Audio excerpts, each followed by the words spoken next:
Glórias ao Senhor, bendito seja o seu nome.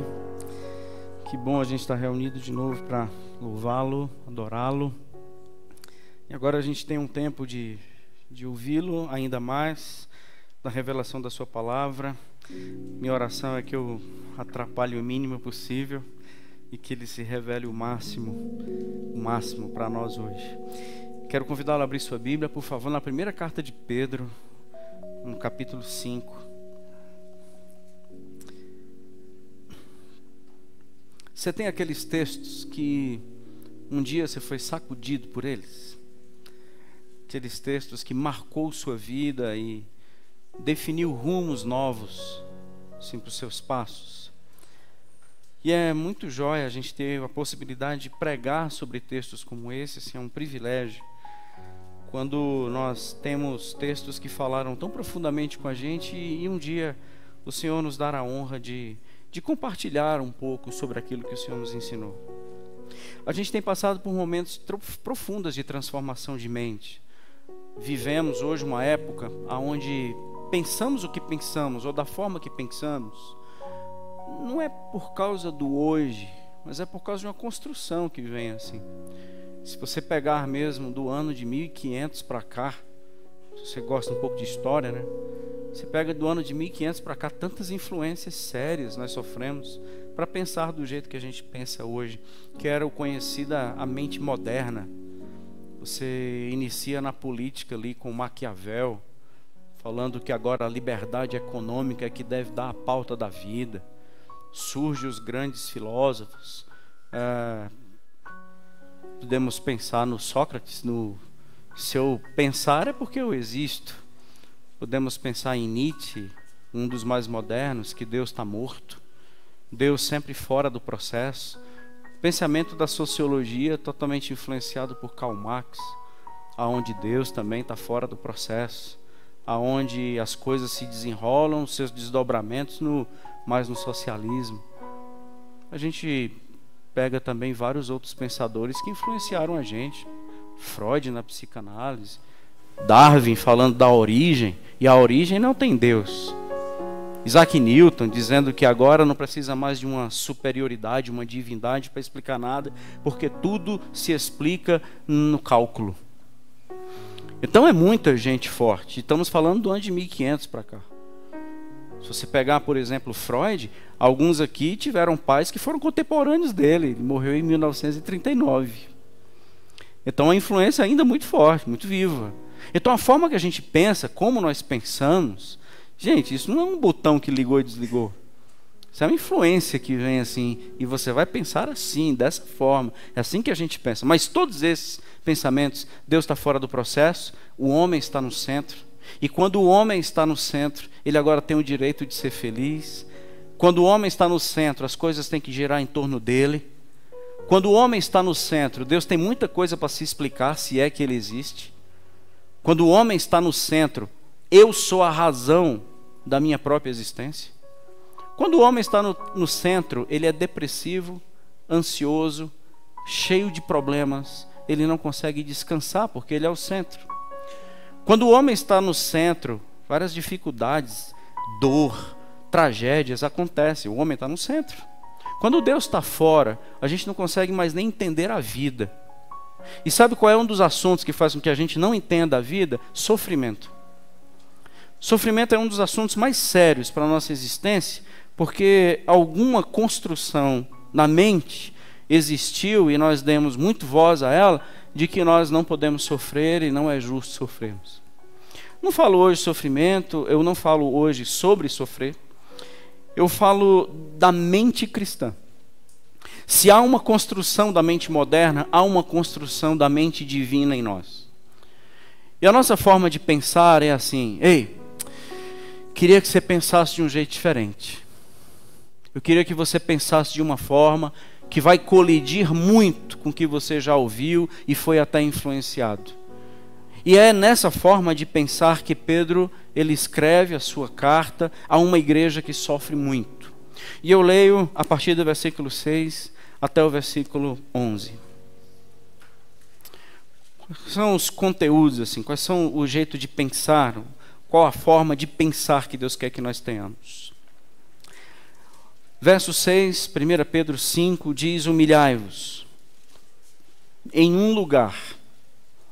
Humilhai-vos, portanto, debaixo, sob a poderosa mão de Deus, para que Ele em tempo oportuno vos exalte, lançando sobre Ele toda a vossa ansiedade, porque Ele tem cuidado de vós. Sede sóbrios e vigilantes.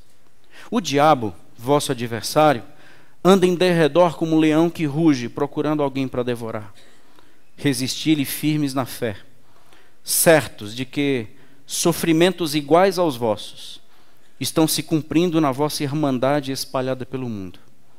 Ora, o Deus de toda graça, que em Cristo vos chamou à sua eterna glória, depois de terdes sofrido por um pouco, Ele mesmo vos há de aperfeiçoar, firmar, fortificar e fundamentar. A Ele seja a glória, a Ele seja o domínio, pelos séculos dos séculos. Amém. Diante de Deus, a gente tem algumas formas de pensar e temos que pensar. E sempre o Senhor nos leva a esse campo. Reflita bem, pense bem. E uma das mentalidades que nós devemos ter diante do Senhor e diante da vida mesmo, das contingências da vida, é que nós não somos tudo o que imaginamos que somos. E isso a gente dá o nome de orgulho. O orgulho, ele deforma muito mais uma pessoa do que o sofrimento. Existem pessoas sofridas, mas que não se deformaram. Existem pessoas extremamente orgulhosas que elas deixaram de ser gente. O sofrimento não deforma. O que pode deformar é o sofrimento em um orgulhoso. Esta igreja, dizem as histórias, que basicamente nenhuma família cristã não tinha um membro sem ter sido morto ou sem ter sido dilacerado pela perseguição romana. Então aqui era um ambiente de muita dor, aqui era um ambiente de muito sofrimento. E o apóstolo Pedro, ele nunca permitiu que um cristão, ao ler a sua carta, e esse era o objetivo, se considerasse vítima de nada. Não há vitimismo aqui nessa carta. Não há uma razão para a gente questionar. Existe um convite para a gente se humilhar. Humilhe-se. Humilhe-se debaixo da potente mão de Deus. Essa potente mão de Deus que organiza toda a história e todas as histórias. Essa potente mão de Deus que criou o universo e o mantém, decidiu todas as coisas, as suas medidas e as suas configurações, porque Ele é Deus. Em Isaías capítulo 40 diz que essa mão foi quem mediu todas as águas do planeta. É esta mão que mediu esses céus no palmo. Isaías 40. É debaixo dessa mão que nós nos humilhamos, porque não é uma mão que erra, não é uma mão que falha, é uma mão totalmente soberana, absolutamente potente e totalmente criadora, perfeita, bondosa e, como nós cantamos aqui, fiel. É debaixo dessa mão que nós nos humilhamos. Você não é isso tudo que você pensa que é. Os questionamentos que nós mais deveríamos ter não é por que eu? Mas o questionamento que nós deveríamos fazer debaixo dessa potente mão de Deus é por que não eu? Porque eu não sou tudo o que eu pensava que fosse. Eu me imaginava mais. Isso é orgulho. Ora, quando o convite é de humilhação, nós reconhecemos o tamanho da nossa dependência e a magnitude dessa mão. Se o convite não é nem humildade, o convite é humilhar-se. É reconhecendo plenamente o seu tamanho diante da mão da qual estamos submissos. Não é uma postura humilde, é uma postura humilhante. Humilhe-se. Apesar do sofrimento, principalmente no sofrimento, porque o sofrimento, ele pode, no tempero do orgulho, te deformar. Nós somos discípulos de um homem cheio de dores. Nós somos discípulos de um homem que sabe o que é padecer. Nós somos discípulos de um homem que o seu nome era chamado de aflito de Deus. Nós somos discípulos de um homem que subiu à cruz, e mesmo na cruz e com todas os contornos de se considerar vítima, ele diz: Pai, perdoe porque eles não sabem o que estão fazendo. Um ambiente absolutamente certo de que a sua vida estava alinhada a uma mão e não necessariamente aos seus direitos. O orgulho ele leva a gente a pisar nessa terra e nessa mente que foi construída de 1500 para cá, de que nós temos muitos direitos. E se você não está feliz, alguma coisa está errada. Há um segredo, assim, pode ser que você não concorde comigo, pode ser que você não goste do que eu vou falar, mas nós não temos o direito de ser feliz. Felicidade não é um direito. Você tem todo o direito de discordar, mas o Senhor não tem nenhum tipo de compromisso com a nossa felicidade. Ele tem um movimento em ser fiel, não com a nossa fidelidade. O Senhor, ele não tem um desdobramento para atender os nossos direitos. O Senhor não tem compromisso com os nossos direitos. O Senhor tem um projeto de exercer justiça. E ao exercer justiça, pode ser que não sejam os nossos direitos que estejam em pauta. Porque nós somos instrumentos de justiça, mesmo sendo pessoas feridas e cheias de dores. Deu para entender? Porque se eu for revestido com a mentalidade da época, que eu tenho que ser feliz e tenho muitos direitos, e se eu não estiver feliz, se eu não estiver satisfeito, se eu não estiver atendido e abastecido, alguma coisa está errada, então essa não é a mentalidade cristã. Porque se nós percebermos aqui o capítulo 4 de 1 Pedro, veja o verso 12, por favor. É um discorrer que Pedro vem imaginando que a igreja, vem acreditando que a igreja não pode deixar de saber disso. 1 Pedro 4, verso 12, amados, não ache estranho, não estranheis o fogo ardente que surge no meio de vós, destinado a provar-vos como se alguma coisa extraordinária estivesse acontecendo. Não aconteceu nada de extraordinário. Pelo contrário, alegrai-vos na medida em que sois coparticipantes dos sofrimentos de Cristo, para que também na revelação da sua glória vos alegreis exultando. Não há nada errado quando a gente sofre. Há errado quando a gente se deforma e não mais adora. Não há nada errado. Se pelo nome de Cristo, verso 14, se pelo nome de Cristo sois injuriados, bem-aventurados sois. Bem-aventurados sois, porque sobre vós repousa o Espírito da glória de Deus. Não sofra, porém, nenhum de vós como assassino, ladrão ou malfeitor. Que não seja essa a razão do seu sofrimento, nem como se intromete nos negócios de outra pessoa. Mas se sofrer como cristão, não se envergonhe disso. Glorifique a Deus nesse nome. Eu sou cristão. Glorifique a Deus nesse ambiente.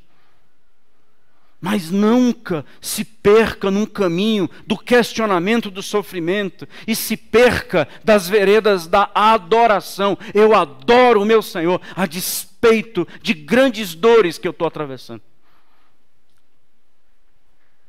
Lembra de Efésios capítulo 5? Efésios, estou enganado, não sei se é o capítulo 5 que fala sobre a armadura de Deus. Gente, parabéns. Meus parabéns. Efésios capítulo 6, a armadura do Senhor. Quem acredita que o Senhor nos guarda? 4 pessoas. Louvado seja o Senhor. Se você acredita que Deus nos guarda e nos protege, para que a armadura? Se Ele já nos protege, por que Ele está mandando a gente vestir uma armadura? E para que a armadura? Então, vista-se com toda a armadura de Deus, para que vocês possam resistir ao dia mau. Para que você não sucumba, para que você não caia, para que você continue firme. Você não ficará firme com louvor. Você não ficará firme na igreja. Você não ficará firme nas tuas confissões de fé. Você só ficará firme se você se revestir de uma armadura que Deus providenciou. E quando for no dia mau, você não será afetado. Porque você se revestiu da forma correta e não exigiu algum tipo de imunidade. Eu não te prometi imunidade, eu te prometi uma armadura para que você se revista. Um capacete, um escudo, uma espada, uma couraça, um cinto e um sapato. E se você, por acaso, se descuidar de alguns desses, você será vulnerável.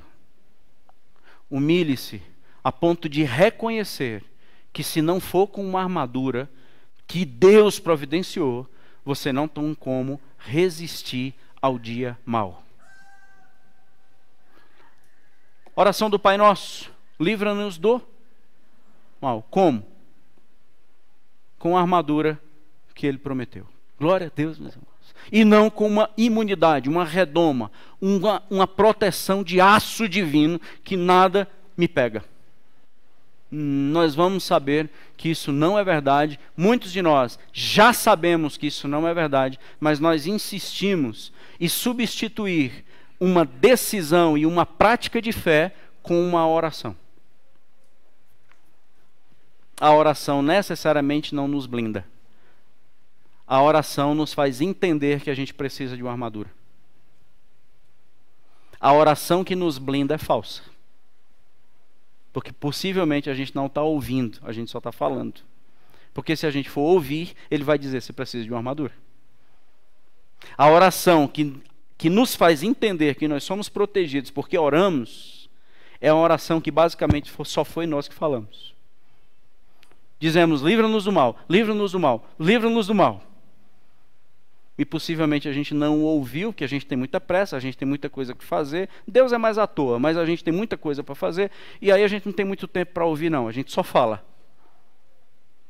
Então isso é o mal de alguém que não se humilha debaixo da sua potente mão, porque ele não está vestido com a armadura que Deus providenciou, porque acha que ele ou é imune, ou ele é capaz de bancar a própria vida sem armadura. Isso é orgulho. Por isso que você foi ao chão. Por isso que nós vamos ao chão. Não nos humilhamos. Quer outro desdobramento do orgulho? Ansiedade. A ansiedade eu posso colocar na conta de qualquer coisa, mas ela sempre será pecado. A ansiedade, ela pode ser sim clinicada, ela pode ser uma doença, mas ela é uma doença de alma, e como doença de alma, quem responde não é psicanálise, não é psicologia e nem é psiquiatria, me perdoe, quando a doença é de alma, quem responde é aquele que conhece a alma e não um laboratório. E quando a doença é de alma, é ele que diz que doença é essa. E seja ansiedade, seja depressão, seja qualquer outra doença relacionada à alma, o Senhor sempre vai tocar num ponto inicial, orgulho, sempre. Porque a depressão é um orgulho, pode ser, não estou falando que todas são, existe sim as dificuldades hormonais, existe sim, sei disso, mas como nós não estamos falando da parte clínica, estamos falando da parte emocional / espiritual, não é aqui hoje que a gente vai ter alguma informação sobre isso. Mas eu sei que também há essa possibilidade. Mas, quando não é uma questão clínica, ela passa a ser pecaminosa. Porque a ansiedade em si, quando o Senhor diz, lance sobre mim aquilo que está te trazendo ansiedade, e quando nós continuamos com isso sem lançar, nós estamos diretamente chamando Deus de mentiroso. Porque quando ele diz, lance sobre mim aquilo que te traz ansiedade, versículo 7, e nós ainda continuamos na aflição da alma, porque somos os donos e os proprietários, os mantenedores e aqueles que vão fazer a coisa acontecer, diretamente eu chamo Deus de mentiroso. Ora, se ele está dizendo, eu vou cuidar de você, lança sobre mim, e isso eu não faço, é porque nele eu não confio. Eu acho que se ficar na minha mão, o negócio está mais garantido. Já falei a história do galinho estressado, vou falar de novo. Quem nunca ouviu a história do galinho estressado? Olha só, vale a pena contar de novo. O galinho estressado, 4 para 5 horas da manhã, ele ia lá no canto específico e começava a cantar. Mas ele arrebentava e o sol ia nascendo. Apareceu um grande cansaço no galinho e ele passou do horário, acordou, era 10 horas da manhã. E naquele dia, ele descobriu que o sol não nascia por causa dele. Você entendeu, galinho estressado? O sol não nasce por sua causa. E também não é você que faz sol nascer. Se você sumisse do mundo, se nós desaparecêssemos hoje, Deus continuaria sendo Deus. As coisas continuariam no seu devido lugar. Você não manda e não banca ninguém. Possivelmente a maioria dos nossos filhos seriam muito felizes se um de nós partisse. Vira essa boca para lá, pastor, esse para cá. Os nossos filhos seriam extremamente felizes. Porque cá para nós, meus irmãos, a gente trata filho como se nós fôssemos Deus e eles fossem os nossos súditos, e se nós não o protegermos, eles vão morrer. Então nós criamos uma idolatria, aonde eu assumo o lugar de Deus e ele assume o lugar de um perdido. Quer uma frase de um pai maluco? Assim: nunca confie em ninguém, só confie no papai e na mamãe. Isso é uma frase de pai maluco. Quer outra frase de pai doido? Diz assim: eu sempre estarei com você. Rapaz, então você é o Cristo vivo, porque só ele disse isso. Eis que estarei com você todos os dias, até a consumação do século. Você teve coragem de dizer isso? Então, você ou é muito orgulhoso, ou você é muito mentiroso. Eu sei que você acabou com a sua família ao dizer isso. Porque isso não é verdade. Significa pessoas que vão bancar a vida. São pessoas que acreditam piamente que se sumirem da história, o mundo entra em colapso. A Terceira Guerra Mundial, quem está travando é a sua existência, porque se você partir, o mundo entra em caos. Se você sumir, a sua família não tem rumo. Se você não estiver no processo, as coisas não vão dar certo. Às vezes a gente aprende isso, sabe quando? Quando torce o joelho. Quando a gente pega uma crise na garganta, assim, de garganta, infecção na garganta. Quando a gente tem uma unha encravada, aí a gente vai descobrindo que nós não somos aquilo tudo. Que a nossa mão não é aquela que mantém tudo. Que não é a nossa voz quem faz todas as coisas acontecerem. E não é eu de pé que faz com que as pessoas agora se sintam seguros. Sabe como é que você deveria pensar? Humilhe-se. Humilhe-se, porque o tempo está correndo. A mentalidade desta época está cada vez tomando espaços nos nossos corações. E nós nos achamos ainda aqueles que merecem ser o centro de alguma coisa.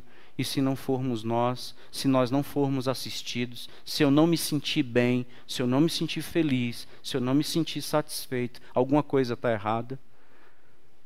Bom, a palavra do Senhor, como eu já te disse, e tem um amparo bíblico para te dizer isso, porque senão nenhum dos profetas queria morrer.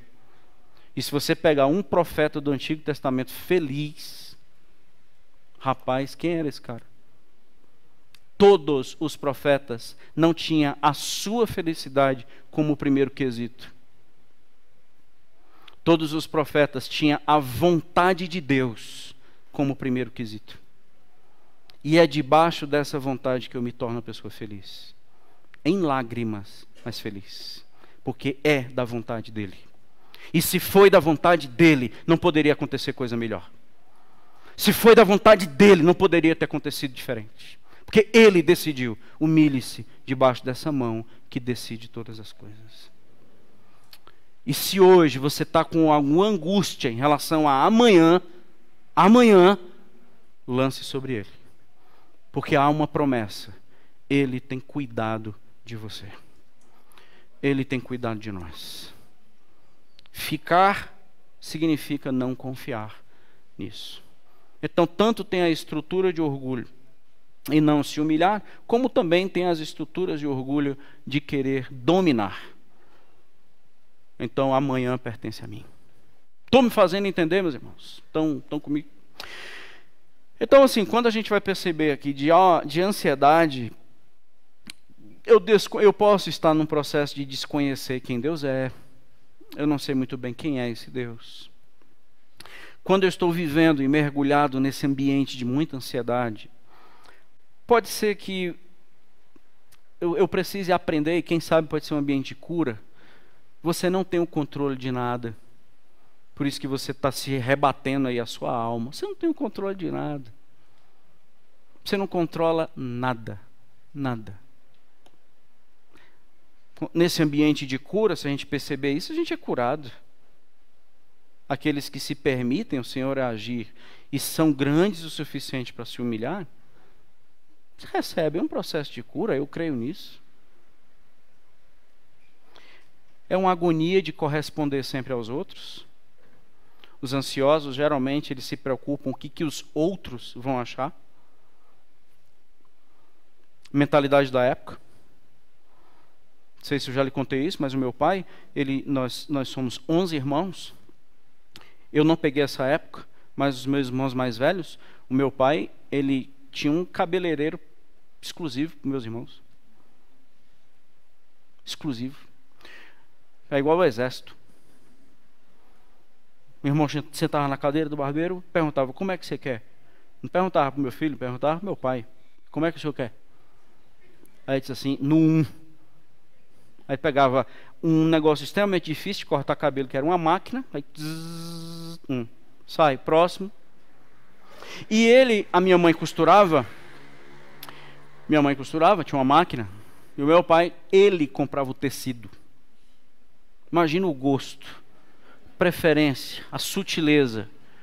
Você verificar o meu pai escolhendo, será se o meu filho fulano gostará dessa cor? Será se o Beltrano preferirá com essas listas? Imagina o meu pai fazendo isso. Ele chegava e perguntando, qual é o mais barato? Esse. Aí ele comprava aquele rolo. Aí chegava e fazia isso. Aí agora, irmãos, pensa o timinho de futebol. Olha só coisa linda. Todo mundo vestido do mesmo forma. Aí apareceu uma mentalidade que entrou dentro da minha casa que a gente não precisa ser mais igual.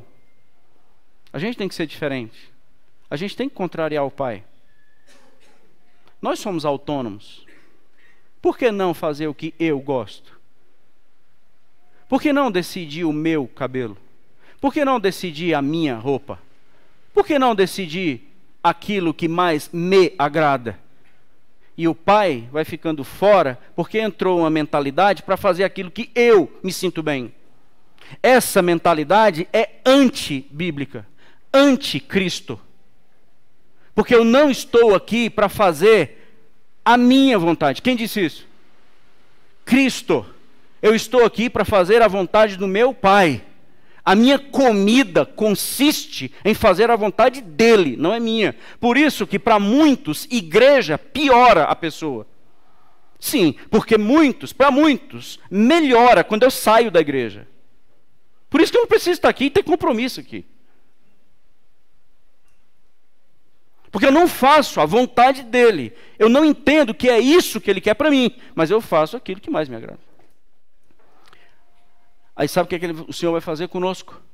Ele vai pegar tudo, entre aspas, o que nos pertence, vai jogar na nossa mão e vai dizer assim, pois agora administra. É tudo teu.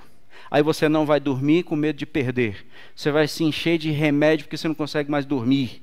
Você agora vai viver ansioso, porque você agora tem um controle, você é o dono, você é o Senhor e você é o centro. Ninguém aguenta, irmãos. Deixa eu te colocar um dado que respalda um pouco o que eu estou falando. Se você tiver interesse de entrar num site chamado CEE, Centro de Estudos Estratégicos da Fiocruz, cee.fiocruz.br. Procure artigos como do Paulo Amarante, por exemplo. E verifique o tanto que esse sanitarista, esse pesquisador, está colocando em redes sociais, medicamentalizar problemas é mais danoso do que o câncer.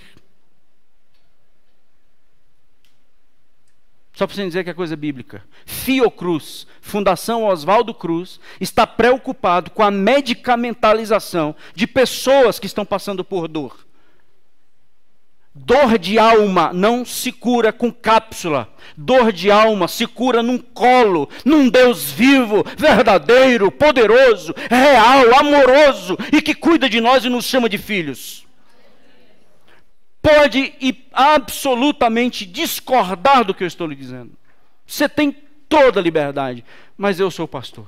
Esse ambiente é um ambiente do Espírito. Eu não posso acreditar que há alguém e há um poder maior do que o nosso Deus para organizar uma alma. Eu não posso acreditar. E eu não me curvo, eu não me envergo diante de qualquer outra teoria. Amém, irmãos? Alma, por que você está abatida? Há um Deus, espere nele, porque as coisas vão se organizar. Humilhe-se, confie. Ah, mas está pensando no diabo? Então, o diabo, já que muitos, e quando geralmente não tem brados de muito aleluia quando fala em Deus, mas quando fala no diabo a igreja... Então vamos falar no bicho. Verso 8. Porque a nossa preocupação, muitas das pessoas, das igrejas, a preocupação não é o que Deus quer, se o diabo está morto. Porque nossa preocupação, se chegar um pastor aqui dizendo, gente, revelação, amarrei o diabo, hoje à noite o diabo está amarrado. Você precisa ver num brado de vitória. E se disser assim hoje, o Espírito do Senhor está solto nesse lugar, querendo ministrar a cura, aí, glória a Deus. Porque o Espírito ministrando nesse lugar com o diabo solto é um problema. Dá para amarrar ele primeiro, não? Não, deixa eu te dizer, antes de amarrar o diabo, presta atenção nesse versículo. Ele é o nosso adversário, ele é real, ele é vivo e atuante, assim como um leão que anda em derredor, rugindo, estou no verso 8, e o que ele está fazendo? Procurando alguém. Quem é esse alguém?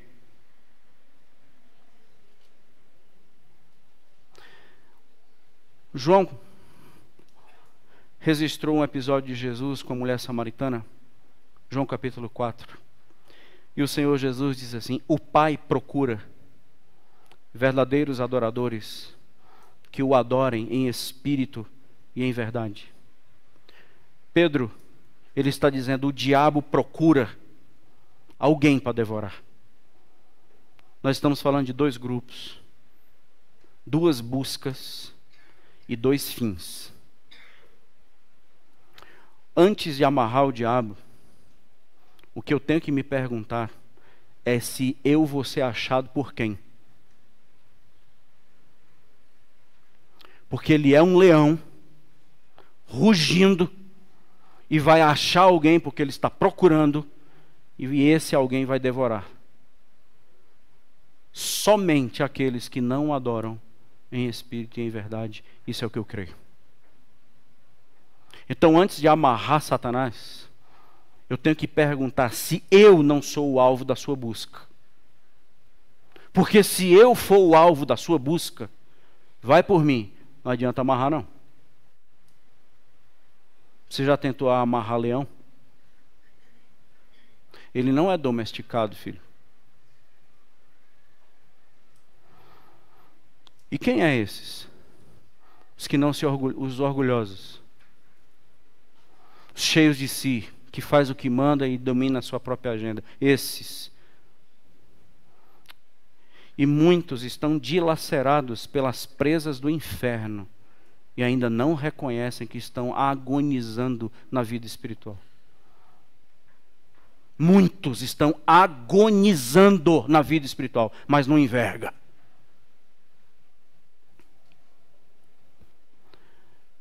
Vigilância e sobriedade, verso 8. Sede sóbrios, sejam vigilantes.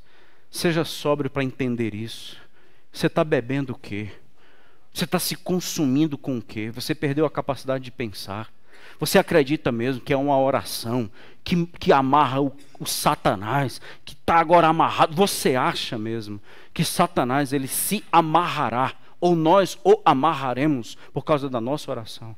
Não, querido, a Bíblia não diz isso. Porque seria, que negócio fácil. Seja sóbrio. Você está se alimentando com que palavra? Bebendo que bebida? Vigilante. Vigilante é não perder os olhos do Senhor. É o que Josafá falou. Não tenho força, não sei o que fazer, mas os meus olhos estão postos em ti. Vigilância é não perder o Senhor de vista. Os meus olhos continuam sendo nele. Tanto é que para vencer Satanás, ou seja, não é nem para vencer Satanás, porque aqui não existe briga, para que nós não sejamos presa, não é amarrar. Verso 9. Para fazer o quê? Resista onde? Fé em relação a quem?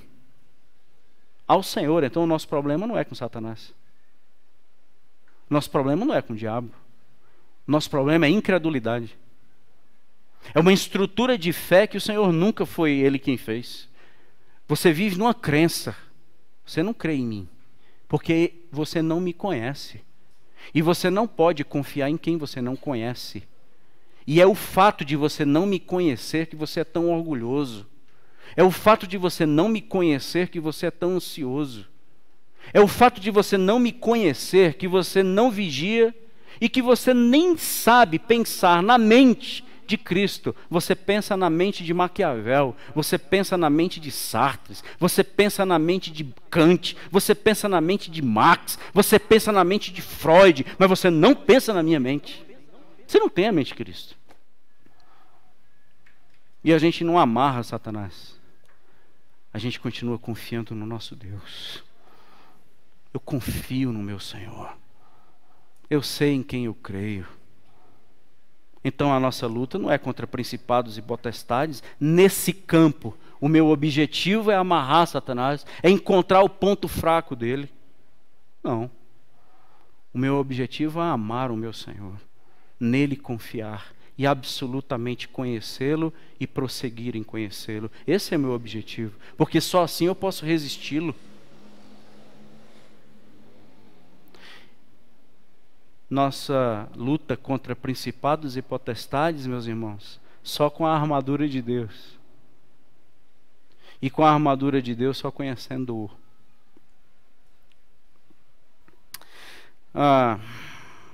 Eu acredito assim que nós, pela nossa resistência na fé, nós não seremos mais disponibilizados, nem disponíveis e muito menos vulneráveis àquilo que Satanás tem preparado para mim e para você. Esse leão continua rugindo, esse leão continua ao nosso derredor. A presa é responsabilidade da presa e não da astúcia do leão. Glória a Deus, meus irmãos. Pois é, então a presa foi Satanás que pegou, a culpa não é nem do pobre capeta. A culpa vai ser da presa vulnerável. Sempre a Bíblia disse isso. 1 João ele vai dizer que nós estamos guardados com Cristo e por causa disso o maligno não nos toca. E eu fico pensando assim, caramba, algumas pessoas dizem, o diabo entrou na minha casa. Rapaz, o diabo entrou na minha casa, comecei a orar, e o diabo atacou, e o diabo pegou, e o diabo fez, rapaz, é uma bagunça casa. O diabo, não sei o que, o diabo pegou, e não sei o que, o diabo que atacou, e não sei o que, o diabo. Meus irmãos, eu tenho muita dificuldade de acreditar nisso, com todo respeito, mas eu tenho muita dificuldade de acreditar, porque esse leão, ele é resistível.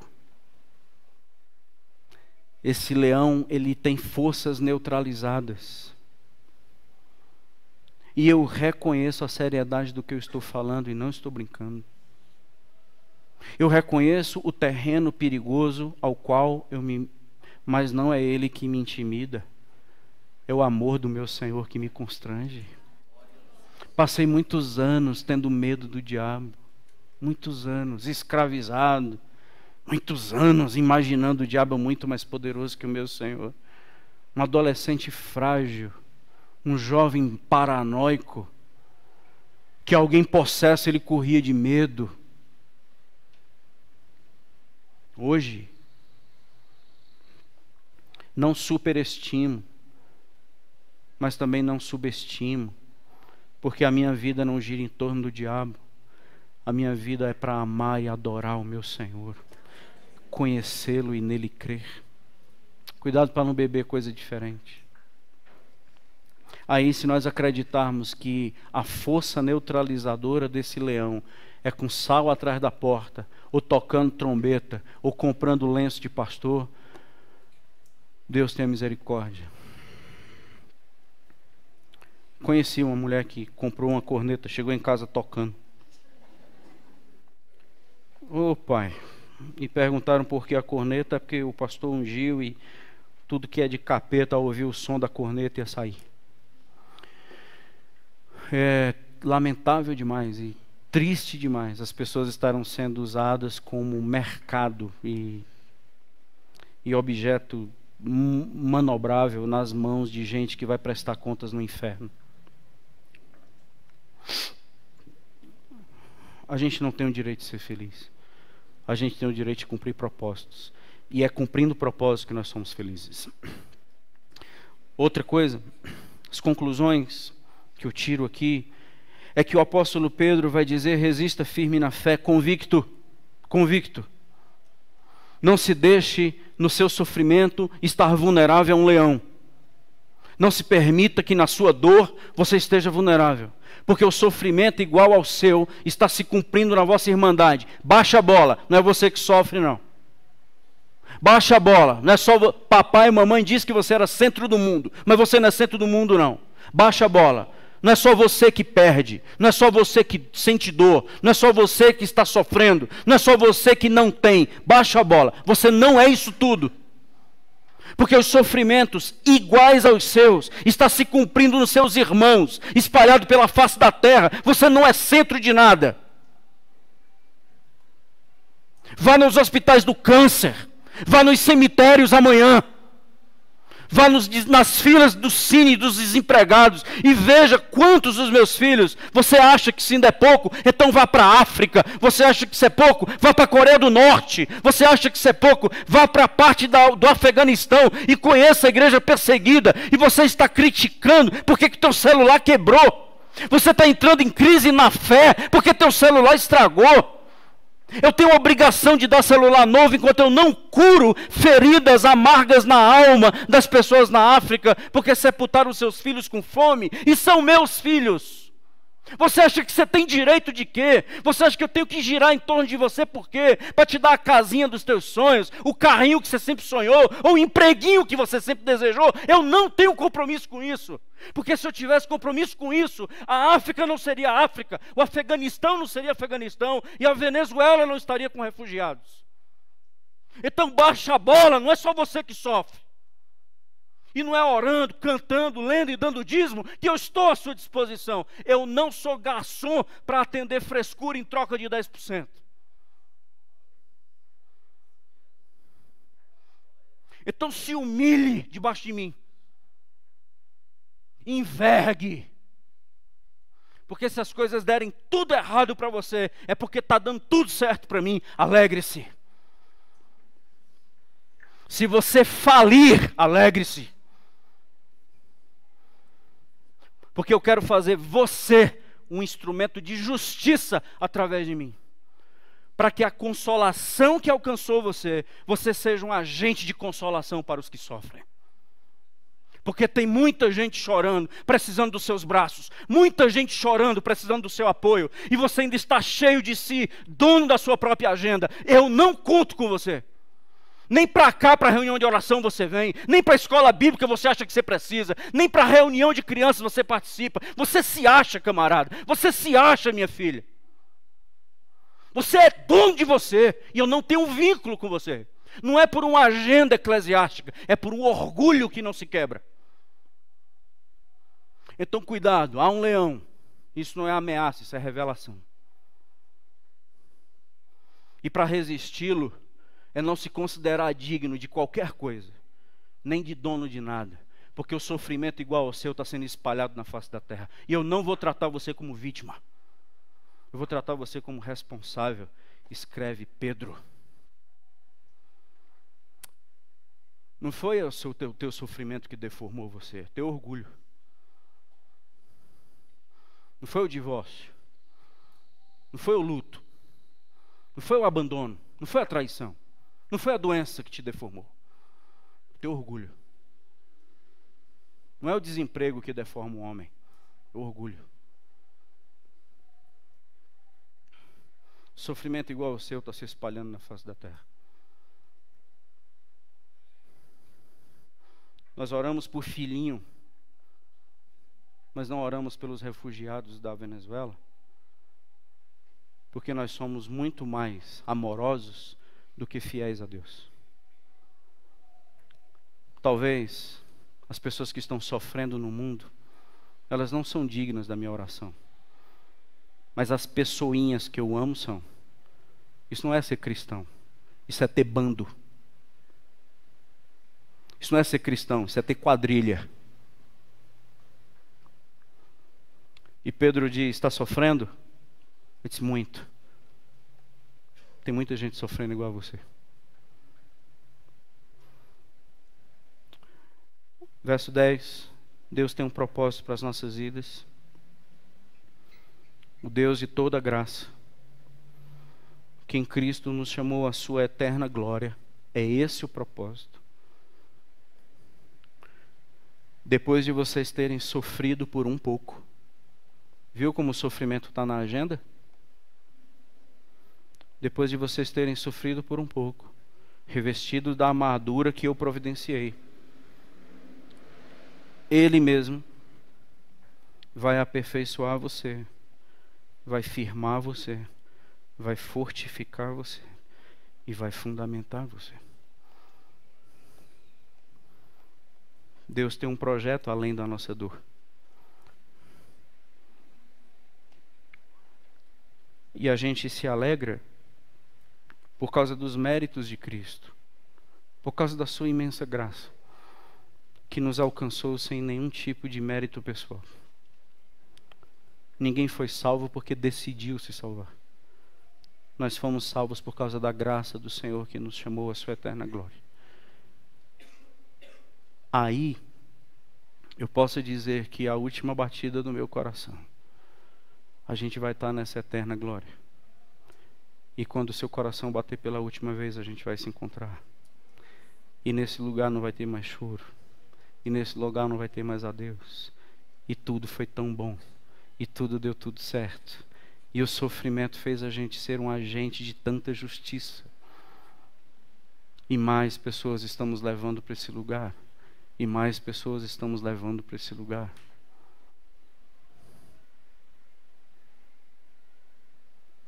Eu queria afirmar você. Eu quero fundamentar você. Eu quero aperfeiçoar você. Mas você nem aceita sofrer. Você se acha, né? Você já está desistindo da vida. Desistindo de caminhada comigo. Você está desistindo de ser bênção. Vai para as igrejinhas que tudo dá certo. Vai para as igrejinhas que amarra o Satanás. Vai para as igrejas que promete que você é mais que vencedor. Mas ler a Bíblia você não quer não, né? Me conhecer você não quer não, né? Ser um agente e entender que você não é centro. Entender que eu não te devo nada. Entender que eu não tenho um pacto contigo se eu não tiver um pacto na África. Se eu não resolvo na África porque eu resolvo. Você não entendeu isso ainda? Você não se humilha, né?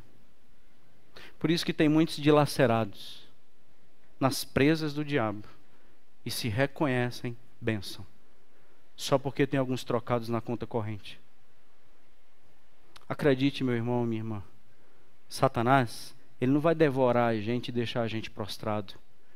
Possivelmente, ele vai deixar a gente um sucesso. Saiba das estratégias de Satanás para que você possa resistir na fé, porque senão você pode cair. Você pode estar muito feliz no seu casamento, que Deus nunca aprovou, e nem saber que isso foi um dilacerar de Satanás. Você pode estar muito feliz no seu empreguinho, só que você teve que mentir para entrar lá. E você nem sabe que você já é comida na boca de Satanás? Ou estávamos pensando que o dilacerado é prostrado, tadinho ou mendigo? Gente boa, Deus nunca teve tanto trabalho, não foi com as pessoas que sofrem, foi com os religiosos arrogantes. A Ele seja o domínio pelos séculos dos séculos. Amém. Permita que o Senhor continue a obra que Ele começou a fazer na sua vida. Permita que o Senhor continue o seu projeto na sua vida. Que Ele firme, aperfeiçoe, fundamente, fortifique, e que a glória seja dele, porque o domínio é todo dele. Entrega o manche, solta o volante, deixa ele ter o domínio. Paulo fala em Filipenses 1,6: estou bem certo que aquele que começou a boa obra em mim há de completar até o dia de Cristo Jesus. Quero encerrar lendo o Salmo 37, que nós lemos no início da nossa da nossa ceia hoje de manhã. E o Salmo 37, apenas alguns versículos. A gente começou o dia aqui na igreja lendo esse texto, e a gente encerra o domingo lendo o mesmo texto. Salmo 37. São salmos que nos traz um alerta. Não olha para quem está prosperando, não. Não olha para quem está dando tudo certo na vida deles, não. Você está tirando o olhar de mim. E os salmistas tiveram esses desvios do olhar. Eu sou fiel ao Senhor, estou passando pelo que eu estou passando. Enquanto tem tanta gente ruim que não está sentindo 10% do que eu estou passando. Por quê, Senhor? Ele não explica. Ele só realinha o nosso olhar. E o que ele vai realinhar o olhar é verso 3, que diz: confie no Senhor e não perca o propósito de ser uma bênção. Faça o bem. Habite na terra. Pare de querer ir para o céu logo. Pare de viver num mundo que nem existe. Saia dessa idealização de vida que ela não é real. Volte a habitar na terra. Alimenta-te da verdade. Verso 4 é: a alegria que seja no Senhor, agrada-te nele. E os desejos do teu coração não serão realizados, serão satisfeitos. Não há uma promessa de realização de desejos, há uma promessa de satisfação deles. Eu não preciso mais. Entrega o teu caminho ao Senhor, confie nele, e o mais ele vai fazer. Você acha que está passando por injustiça? Ele fará sobressair a tua justiça como a luz, e o teu direito como o sol ao meio-dia. Descansa no Senhor, espera nele. Não fique irritado por causa do homem que prospera, não. Nem do homem que consegue cumprir todos os seus maus desígnios. Deixa a ira, abandona o furor. Pare de tanta impaciência. Isso não vai acabar bem para você. Agrada-te do Senhor e Ele vai satisfazer os desejos do teu coração.